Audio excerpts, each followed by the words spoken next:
ये सारी चीजें कितने रुपए की है? ये कितने रुपए का है? 100 रुपए का। बहुत महंगा नहीं है?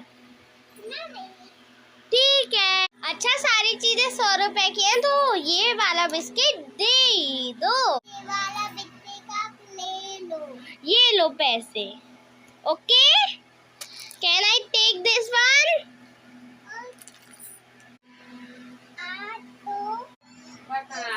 बोलो, आज तो 100 रुपए की कमाई हो गई।